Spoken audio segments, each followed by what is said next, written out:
ကလေးလူကြီးအားလုံးကြိုက်တယ်ငါအသားချောင်းလေးကိုဒီနေ့ကြော်ပြမယ်နော်လွယ်လဲလွယ်တယ်မြန်လဲမြန်တယ်ပါဝင်ပစ္စည်းလေးတွေကတော့ငါကြက်ဥတစ်လုံးပြီးတော့အကြော်မှုန့်လေးလိုပါတယ်တခြားထပ်ထည့်ခြင်းလည်းရပါတယ်ဒါပေမဲ့အိမ်မှာရှိတဲ့ပစ္စည်းလေးတွေနဲ့ပဲမြင်မြင်ဆန်ဆန်နဲ့လိုလိုကူကူလေးကြော်စားတာလေးဖြစ်တာတော့ကက်ကတင်ကဒါမှမဟုတ်လို့ရှိရင်ငဒန်ကိုလည်းအသုံးပြုလို့ရတယ်ပေါ့နော်သူ့ကိုအချောင်းလေးတွေတီးထားမယ်ပြီးလို့ရှိရင်စားအရသာမှုန့်ထည့်ပြီးတော့သူ့သမအောင်နေပေးမယ်ပြီးတော့အဲ့နေရာမှာတစ်ခါတည်းငယ်ကောင်းမှထည့်ပြီးနေလို့ရတယ်ပြီးရင်တော့ကြက်ဥလေးတစ်လုံးကိုတမတ်အောင်ခောက်ထားရပါမယ်ကြက်ဥခောက်တဲ့အထဲငယ်ကောင်းမှုထည့်လို့ရှိရင်လည်းရရနော်ကျမကတော့ကတင်ငါးလေးလက်လက်ဆွဆွရတာနဲ့အသားလေးတွေကိုပဲအယိုးမပါတဲ့အပိုင်းပေါ့နော်အယိုးပိုင်အယိုးလေးတွေထုတ်ပြီးတော့အချောင်းလေးတွေလှိထားလိုက်တာငါသားလေးတွေကိုလည်းအရသာနေပြီးတော့အစင်းသင်းဖြစ်သွားပြီကြက်ဥကိုလည်းတေချာခောက်ပြီးသွားပြီဆိုလို့ရှိရင်အကြော်မှုန့်လေးထည့်ထားမယ်တကယ်လို့တန်မူရမှုန့်ပေါ့နော်ပမုတ်ကျွတ်လေးရှိတယ်ဆိုလို့ရှိရင်အကြော်မှုန့်ကိုအရင်နဲ့ပြီးလို့ရှိရင်ကြက်ဥတွေကိုရေစိမ်ပြီးတော့ပမုတ်ကျွတ်လေးကပ်ပြီးကြော်လို့ရှိရင်တော့ပိုစားကောင်းတယ်အိမ်မှာမရှိတဲ့ဟာမို့လို့ရှိတဲ့ပစ္စည်းလေးနဲ့မစင်ပြအောင်ကြော်လိုက်တာအကြော်မှုန့်ထည့်ပြီးလို့ရှိရင်ငါအသားချောင်းလေးတွေယူပြီးတော့ကြက်ဥတွေမှာနှက်ပြီးတော့အကြော်မှုန့်ကပ်ပြီးတော့ကြော်မယ်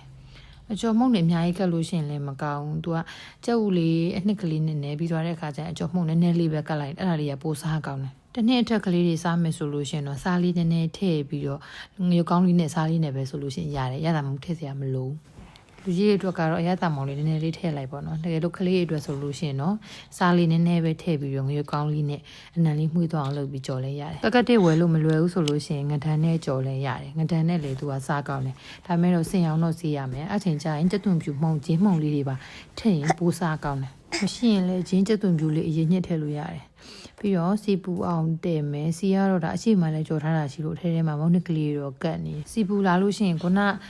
မုန့်နှစ်ကတ်ထားတဲ့အကြော်မုန့်ကတ်ထားတဲ့ငါးလေးကိုထည့်ပြီးတော့ကြော်မယ်သူရွှေအိုရောင်တန်းလာတဲ့အထိကြော်မယ်ပြီးတစ်ဖက်လှမ်းပြီးပေါ့နော်လှမ်းတဲ့နေရာမှာတစ်ချက်သတိထားရမှာကသူကအယိုးမပါဘဲနဲ့အသားကြီးပဲဖြစ်တဲ့အတွက်ကြောင့်မို့လို့တခါလေးကြောက်လို့ရှိရင်အဲ့လိုပြုတ်ပြီးတော့ပုံပြက်သွားတတ်တယ်ပေါ့နော်အဲ့ဒါလေးတော့တစ်ချက်သတိထားရမယ်နောက်တစ်ခုသတိထားမှာမီးအရင်မများနဲ့မီးခက်အေးလေးနဲ့ပဲကြော်သွားမီးအရင်များလို့ရှိရင်ကြက်တာလည်းမညီဘူးပြီးလို့ရှိရင်ကျွတ်ကလေးမရဘဲနဲ့တူးသွားတတ်တယ်ကျွတ်ကလေးစားခြင်းနော်ဟိုဘက်ဒီဘက်လှမ်းရွှေအိုရောင်တန်းလို့ရှိရင်ပိုစားကောင်းတယ်ပြီးပူတုံးနည်းနည်းပူတုံးစားပေါ့နော်ဒါအေးသွားလို့ရှိရင်တော့စားလို့မကောင်းတာတော့မဟုတ်ဘူးကောင်းတယ်ဒါပေမဲ့ပူတုံးစားတာလေးကပိုပြီးရတာရှိတယ်တစ်ဖက်ကကြက်ပြီးဆိုလို့ချင်းနောက်တစ်ဖက်ကိုလှန်ပြီးမယ်ပြီးတော့ရွှေအိုရောင်လေးတန်းတဲ့စီပေါ့နော်အရောင်လေးတွေဝါလေးတွေဖြစ်သွားတဲ့အထိကြောရောင်လေးတွေလှပြီးငါအသားချောင်းလေးတွေကျွတ်ပြီးဆိုလို့ရှိရင်သူ့ကိုစီလေးစစ်ပြီးတော့ဆယ်မယ်ဒီတိုင်းပဲပေါ့နော်အချင်းလေးနဲ့ပဲတို့ပဲစားထမင်းလေးကိုစီဆန်းပြီးတော့ငါးသားချောင်းကျော်လေးနဲ့ပဲစားလက်ဖက်ရည်လေးနဲ့ပဲတောက်အရန်စားကောင်းတယ်လွယ်တယ်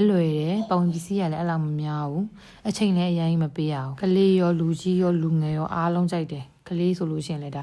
ပုံမှန်ကလေးတွေထမင်းသိမ့်မစားတဲ့ကလေးဆိုလည်းအဲ့ဒါလေးကြော်ပြီးလိုက်လို့ရှိရင်အများကြီးစားတယ်ဒီတိုင်းငါဟင်းချက်စားတာမကြိုက်တဲ့လူတွေကိုလည်းဒီလိုလုပ်ကြွေးကြည့်လို့ရတယ်ငါဟင်းကျွေးမရတဲ့ကလေးတွေဆိုလို့ရှိရင်လည်းဒီလိုလေးတွေကြော်ကျွေးကြည့်သူတို့ကြိုက်လဲကြိုက်တယ်ကလေးစားတဲ့ဆော့လေးတွေနဲ့ဆိုလို့ရင်သူတို့ပို့ပြီးတော့ကြိုက်ကြတယ်ရမ်းဆော့လို့ကောင်းတယ်လိုက်လို့စားကြည့်နော်မြန်တဲ့အချိန်လည်းမပေးရအောင်တော်တော်ကြီးမှလည်းစားကောင်းတယ်ဗီဒီယိုလေးကြည့်ပြီးတဲ့အတွက်ကျေးဇူးအများကြီးတင်ပါတယ်နှစ်ထပ်ပြီးတော့လည်းဒီထက်စားကောင်းတဲ့ဟင်းတွေကိုချက်ပြပေးပါမယ်အဲဒါကြောင့်မလို့အကောင်လေးကိုလိုက်လုပ်ထားပေးပါဦးနော်ကျေးဇူးတင်ပါတယ်